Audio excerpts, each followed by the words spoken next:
എല്ലാവർക്കും എജുടെക്കിൻ്റെ ഓൺലൈൻ ക്ലാസ്സിലേക്ക് സ്വാഗതം. നമ്മളിന്ന് ഡിസ്കസ് ചെയ്തത് 9th ഫോർത്ത് ചാപ്റ്ററിൻ്റെ റിമൈനിങ് പോർഷൻസ് ആണ്. ലാസ്റ്റ് ക്ലാസ്സിൽ നമ്മൾ Mendeleev's classification and merits demerits വരെയാണ് ഡിസ്കസ് ചെയ്ത് നടത്തിയത്. Today we are going to the another topic, modern periodic table, ആധുനിക ആവർത്തന പട്ടികയെക്കുറിച്ചാണ് പറയാൻ പോകുന്നത്. സോ ഹെൻറി മോസ്ലി എന്ന് പറയുന്ന സയൻറ്റിസ്റ്റ് അദ്ദേഹം തൻ്റെ എക്സ്റേ ഡിഫ്രാക്ഷൻ എക്സ്പെരിമെൻറ്റ്സ് വഴി അദ്ദേഹം കണ്ടെത്തുകയുണ്ടായി the properties of the elements that depends on their atomic number, not on their atomic mass. It was Henry Moseley. Through his X-ray diffraction experiments, he found that the properties of the elements depends on their atomic number, not on their atomic masses. So he formulated a new table or a new arrangement on the basis of their atomic number, and the table is called a modern periodic table. Actually, it is a modified version of Mendeleev's periodic table. Mendeleev's classification ഒരു ആധുനിക രൂപമാണ് എന്ന് പറയുന്നത് modern periodic table എന്ന് പറയുന്നത്. അതിൻ്റെ ഉപജ്ഞാതാവ് Henry മോസ്ലിയാണ്. അദ്ദേഹം എക്സ്റേ ഡിഫ്രാക്ഷൻ എക്സ്പെരിമെൻ്റ് ഉപയോഗിച്ച് കണ്ടെത്തുകയുണ്ടായി മൂലകങ്ങളുടെ സ്വഭാവങ്ങൾ അവയുടെ അറ്റോമിക നമ്പറിനെ ആശ്രയിച്ചിരിക്കുന്നുവെന്ന്. ഈ അറ്റോമിക നമ്പറിൻ്റെ അടിസ്ഥാനത്തിൽ എലമെൻസിനെ അറേഞ്ച് ചെയ്തുകൊണ്ട് ഒരു പുതിയൊരു ടേബിളിന് രൂപം കൊടുത്തു. ആ ടേബിളിന് വിളിച്ച പേരാണ് മോഡേൺ പീരിയോഡിക് ടേബിൾ അല്ലെങ്കിൽ ആധുനിക ആവർത്തന പട്ടിക എന്ന് വിളിക്കുന്നത്. ഇതിൻ്റെ അടിസ്ഥാനത്തിൽ അദ്ദേഹം മെൻഡലീവിൻ്റെ പീരിയോഡിക് നിയമം പരിഷ്കരിക്കുകയുണ്ടായി.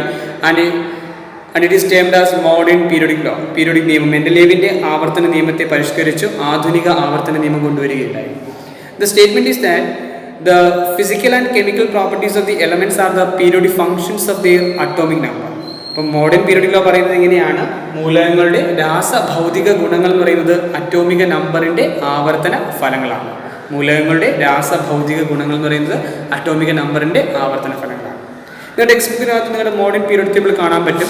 നിങ്ങൾ ആ മോഡേൺ പീരിയോഡിക് ടേബിൾ നോക്കുകയാണെങ്കിൽ the structure is like this. ഈ രീതിയിലാണ് മോഡേൺ പീരിയോഡിക് ടേബിൾ സ്ട്രക്ചർ എന്ന് പറയുന്നത്. When you look at the modern period table, you can see there are 7 periods. In modern periodic table also elements are rows and columns. ഈ modern periodic ടേബിളിനകത്ത് എലമെന്റ്സിനെ arrange ചെയ്തിരിക്കുന്നത് ചില റോകളിലും കോളത്തിലായിട്ടാണെന്ന് കാണാൻ പറ്റും. Okay, ഈ modern periodic table എടുക്കുമ്പോൾ നിങ്ങൾക്ക് കാണാൻ പറ്റുന്നത് 7 പീരീഡുകൾ ഉള്ളതായിട്ട് കാണാൻ പറ്റും. 1, 2, 3, 4 എന്ന് തുടങ്ങി 7 പീരീഡ്സ് ആണ് മോഡേൺ പീരിയോഡിക് ടേബിളിനകത്തുള്ളത്. And it contains 18 groups. 1, 2, 3 to 12, അതുപോലെ 13 to 18, ഇങ്ങനെ 18 ഗ്രൂപ്പുകളും അതുപോലെ 7 പീരീഡുകളുമാണ് ആധുനിക ആവർത്തന പട്ടികയ്ക്കകത്തും ഉള്ളത്. ഇതിൽ 7 പീരീഡ്സിൽ ഇത് സ്മോൾ പീരീഡ്, ഏറ്റവും ഷോർട്ടസ്റ്റ് പീരീഡ് എന്ന് പറയുന്നത് ഫസ്റ്റ് വൺ ആണ്. It contains only 2 elements, hydrogen and helium. അപ്പോൾ നമ്മൾ ആധുനിക ആവർത്തന പട്ടിക എടുക്കുമ്പോൾ 7 പീരീഡുകളാണുള്ളത്. ഈ 7 പീരീഡുകൾ തന്നെ ഏറ്റവും ചെറിയ പീരീഡ് എന്ന് പറയുന്നത് ആരാണ്? ഫസ്റ്റ് പീരീഡ് ആണ്. It contains only 2 elements, hydrogen and helium. രണ്ടാമത്തെ പീരീഡ് എടുക്കുമ്പോൾ 8 എലമെന്റ്സ് ഉണ്ടെന്ന് കാണാൻ പറ്റും. Third period also it contains 8 elements. In fourth period it contains 18 elements. Anyway ഏറ്റവും ചെറിയ പീരീഡ് ഫസ്റ്റ് വൺ ആണ്. 2 elements, hydrogen and helium. Okay, in modern periodic table there are 18 groups are there. അപ്പോൾ അവിടെ ഉള്ളത് 18 ഗ്രൂപ്പുകളാണുള്ളതെന്ന് പറഞ്ഞു. ഇൻ ഗ്രൂപ്പ്സ്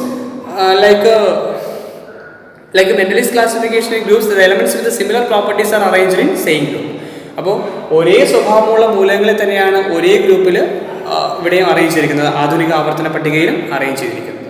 അപ്പോൾ എന്തുകൊണ്ടാണ് ഈ എലമെന്റ്സിന്റെ പ്രോപ്പർട്ടീസ്, ഗ്രൂപ്പുകളിൽ വരുന്ന എലമെന്റ്സിന്റെ പ്രോപ്പർട്ടീസ് സിമിലർ ആയിട്ട് ഇരിക്കുന്നത് നമുക്ക് നോക്കാം. അതിനായിട്ട് നമുക്ക് ഫസ്റ്റ് ഗ്രൂപ്പിനകത്ത് വരുന്ന ചില എലമെന്റ്സ് പരിശോധിച്ചു. ഒന്നാമത്തെ ഗ്രൂപ്പിനകത്ത് വരുന്ന ചില elements, that is hydrogen atomic number 1, lithium 3, sodium 11, potassium 19. അതുപോലെ വേണമെങ്കിൽ നമുക്ക് സെക്കൻഡ് ഗ്രൂപ്പിലുള്ള ചില എലമെന്റ്സ് എടുക്കാം.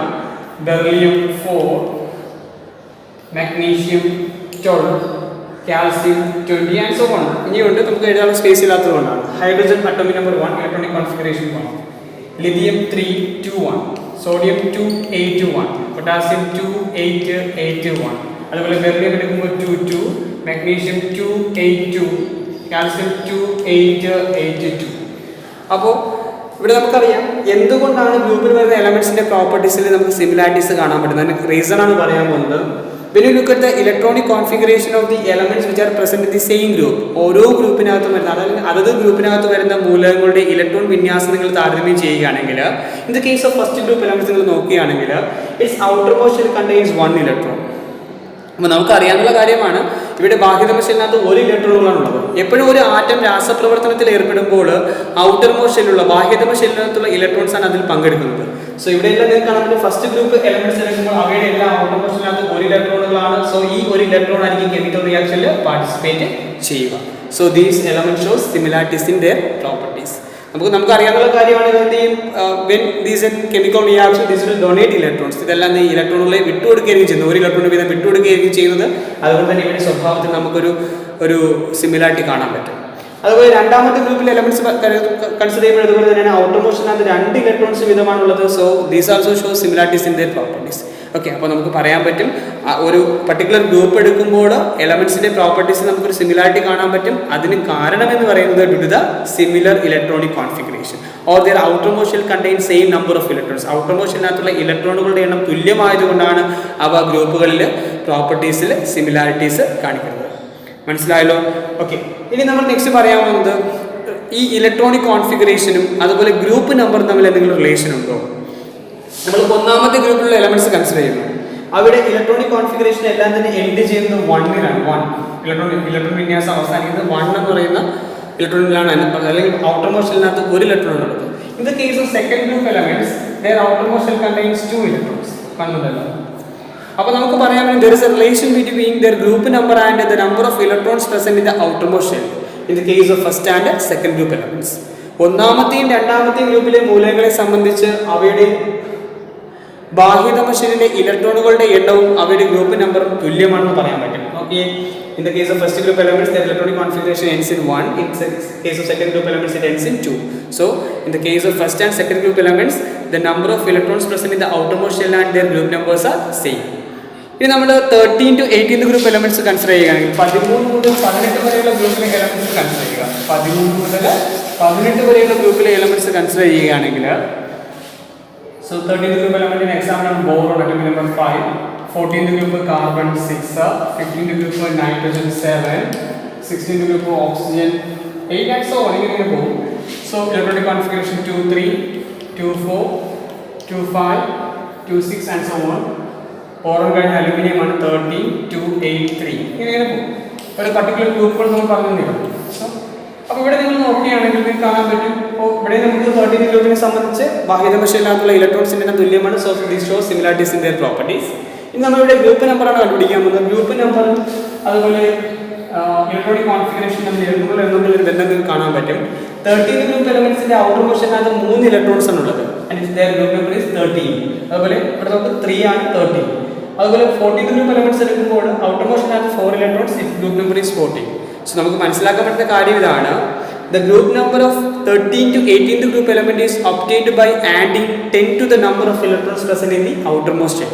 അതായത് 13 മുതൽ 18 വരെയുള്ള ഗ്രൂപ്പിലെ മൂലകങ്ങളെ സംബന്ധിച്ച് അവയുടെ ബാഹ്യതമ ഷെല്ലിലെ ഇലക്ട്രോണുകളുടെ എണ്ണത്തിനൊപ്പം 10 കൂട്ടിക്കഴിഞ്ഞാൽ നമുക്ക് എന്ത് ചെയ്യാൻ പറ്റും? ഗ്രൂപ്പ് നമ്പർ കണ്ടുപിടിക്കാനായിട്ട് സാധിക്കും. ഇവിടെയാണെങ്കിൽ 4 + 10 ചെയ്താൽ മതി എന്ത് ചെയ്യാൻ? ഗ്രൂപ്പ് നമ്പർ കണ്ടുപിടിക്കാൻ പറ്റും. അപ്പോൾ in the case of the elements which are present in 13 to 18th group, the group number is obtained by adding 10 to the number of electrons present in the outermost shell. In the case of first and second group elements, their group number and the number of electrons present in the outermost shell are same. But in the case of 13 to 18th group elements, their group number is obtained by adding 10 to the number of electrons present in the outermost shell. Okay, അതുപോലെ നമുക്ക് electron വിന്യാസം കിട്ടിക്കഴിഞ്ഞാൽ അവയുടെ period നമ്പറും പറയാൻ പറ്റും. ഇപ്പോൾ നമ്മൾ നോക്കുകയാണെങ്കിൽ hydrogen atomic number 1 it belongs to first group അല്ലേ? നമുക്കറിയാം first group and first period electronic configuration 1 ആണ്. അതുപോലെ ഹീലിയം എടുക്കുമ്പോൾ ലിഥിയം എടുക്കുമ്പോൾ അറ്റോമിക് നമ്പർ 3 ആണ്, ഇലക്ട്രോണിക് കോൺഫിഗറേഷൻ 2 ആണ്. It belongs to second period. നമ്മൾ ഈ എഴുതിയിരിക്കുന്ന എലമെന്റ്സ് എല്ലാം തന്നെ സെക്കൻഡ് പീരിയഡിലുള്ള എലമെന്റ്സ് ആണ്. അതുപോലെ ഹീലിയം ഫസ്റ്റ് പീരിയഡിലുള്ള എലമെന്റ്സ് ആണ്, അറ്റോമിക് നമ്പർ 2 ആണ്, ഇലക്ട്രോണിക് കോൺഫിഗറേഷൻ ഓൾസോ 2. അത് നിങ്ങൾക്ക് കാണാൻ പറ്റും. ഫസ്റ്റ് പീരിയഡിലുള്ള എലമെന്റ്സിനെ സംബന്ധിച്ച് അതിലെല്ലാം തന്നെ ഒരു ഷെല്ല് മാത്രമാണുള്ളത്. Hydrogen atomic number 1, electronic configuration 1, ഒരേ ഒരു ഷെല്ലിലാണ് ഇലക്ട്രോൺസ് എന്ന് പറയുന്നത്. ഇവിടെ നമ്പർ ഓഫ് ഷെൽസ് എന്ന് പറയുന്നത് 1 ആണ്. ഹീലിയത്തിന്റെ കേസിൽ അതാണ് 1 ആണ് number of shells. But in case of lithium to oxygen നമ്മളിവിടെ എഴുതിയിട്ടുള്ള ഓക്സിജൻ വരെ എഴുതിയിട്ടുള്ളൂ. എന്നാൽ ഓക്സിജൻ കഴിഞ്ഞിട്ട് ഫ്ലോറിൻ ദെൻ നിയോൺ വരെയുള്ള എലമെന്റ്സ് എടുക്കുമ്പോഴും അവിടെ നിങ്ങൾക്ക് കാണാൻ പറ്റും അവിടെ നമ്പർ ഓഫ് ഷെൽസ് എന്ന് പറയുന്നത് 2 ആണ്. 2 അതിന്റെ പീരിയഡ് നമ്പർ 2 ആണ്. അതായത് നമുക്ക് പറയാൻ പറ്റും the period number is equal to the number of shells present in the element. ഒരു മൂലകത്തെ സംബന്ധിച്ച് അതിന്റെ പീരിയഡ് നമ്പർ എന്ന് പറയുന്നത് എന്തിന് തുല്യമാണെന്ന് പറയാൻ പറ്റും? അതിനകത്തുള്ള ഷെല്ലുകളുടെ എണ്ണത്തിന് തുല്യമാണ്. ഇപ്പോൾ 1, 2 ഗ്രൂപ്പിൻ്റെ എലമെൻസിനെ സംബന്ധിച്ച് ഗ്രൂപ്പ് നമ്പർ ബാഹ്യതമ ഷെല്ലിൽ ഇലക്ട്രോൺസിൻ്റെ എണ്ണത്തിന് തുല്യമാണെന്ന് പറഞ്ഞു. 13 മുതൽ 18 വരെ ആകുമ്പോൾ ഔട്ടർമോസ്റ്റ് ഷെല്ലിനകത്തുള്ള ഇലക്ട്രോൺസിൻ്റെ എണ്ണത്തിനൊപ്പം 10 കൂട്ടണമെന്ന് പറഞ്ഞു. In the case of any element, their period number is equal to the number of shells present in it. ഏത് ഗ്രൂപ്പിലെ മൂലകമായാലും അതിൻ്റെ പീരിയഡ് നമ്പർ എന്ന് പറയുന്നത് ഷെല്ലുകളുടെ എണ്ണത്തിന് തുല്യമായിരിക്കും. അതിനകത്തുള്ള ഷെല്ലുകളുടെ എണ്ണത്തിന് തുല്യമായിരിക്കും. ഓക്കെ, അപ്പോൾ നമ്മൾ പറഞ്ഞാൽ ഗ്രൂപ്പിലുള്ള എലമെന്റ്സിന്റെ പ്രോപ്പർട്ടീസിൽ സിമിലാരിറ്റീസ് ഉണ്ടെന്ന് പറഞ്ഞാലും അതുപോലെ തന്നെ the elements that are present in the same group are considered as a family. ഒരേ ഗ്രൂപ്പിൽ വരുന്ന മൂലകങ്ങൾ നമുക്കൊരു ഫാമിലി ആയിട്ട് കരുതാൻ പറ്റും. അവിടെ സ്വഭാവത്തിൽ സിമിലാരിറ്റി ഉള്ളത് കൊണ്ട് തന്നെ ഓരോ പർട്ടിക്കുലർ ഗ്രൂപ്പിൽ വരുന്ന എലമെന്റ്സിനെ നമുക്ക് തന്നെ ഒരു കുടുംബമായിട്ട് പരിഗണിക്കാൻ പറ്റും. അങ്ങനെ കുടുംബമായിട്ട് ഫാമിലിയായിട്ട് പരിഗണിക്കുന്നത് കൊണ്ട് തന്നെ ഇവയ്ക്കെല്ലാം ഓരോ ഫാമിലി നെയിംസ് ഉണ്ടായിരിക്കും. അപ്പോൾ ഫസ്റ്റ് ഗ്രൂപ്പിനകത്ത് വരുന്ന എലമെന്റുകൾ നമ്മൾ വിളിക്കുന്ന പേരാണ് ആൽക്കലി മെറ്റൽസ്. നമ്മൾ ആൽക്കലി മെറ്റൽസ്, ആൽക്കലി ലോഹം, alkali metals.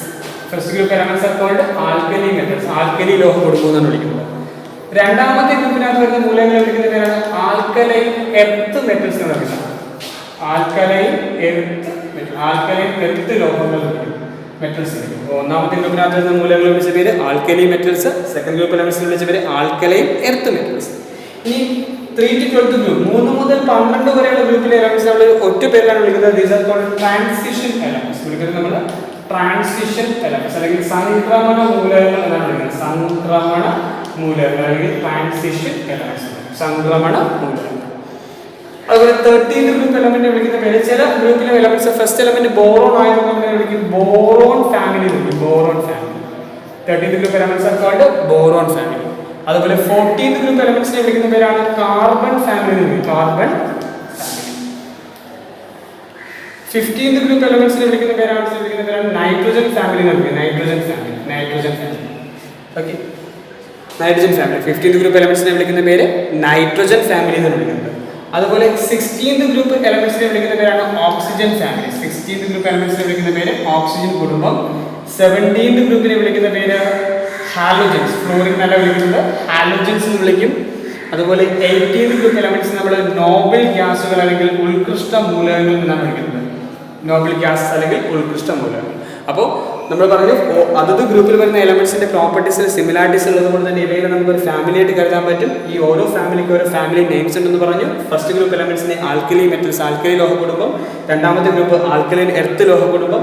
3 to 12 group elements transition elements അല്ലെങ്കിൽ സംക്രമണ മൂലകങ്ങൾ. 13th boron family, 14th carbon family, 15th nitrogen family, 16th oxygen family, 17th halogens and 18th group elements ആണ് called Nobel gases അല്ലെങ്കിൽ ഉത്കൃഷ്ട മൂലകങ്ങൾ എന്നാണ് വിളിക്കുന്നത്. അപ്പോൾ ഇന്ന് നമ്മൾ പഠിച്ചത് modern periodic table, modern periodic law, then classification, എങ്ങനെയാണ് ഗ്രൂപ്പിൽ വരുന്ന എലമെന്റ്സിന്റെ പ്രോപ്പർട്ടീസിൽ സിമിലാരിറ്റീസ് ഉള്ളതിന് കാരണം പറഞ്ഞു. അതുപോലെ അവയെ നമ്മൾ ഗ്രൂപ്പിലെ എലമെന്റ്സിന്റെ പ്രോപ്പർട്ടീസ് സിമിലർ ആയതുകൊണ്ട് തന്നെ അവയെ നമ്മളൊരു ഫാമിലി ആയിട്ട് കരുതുന്ന ഫാമിലി നെയിംസ് പറഞ്ഞു.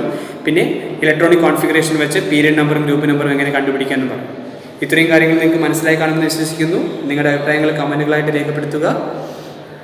ഇതിൻ്റെ റിമൈനിങ് പോർഷൻസുമായിട്ട് നമുക്ക് മറ്റൊരു വീഡിയോ കാണാം. നന്ദി, നമസ്കാരം.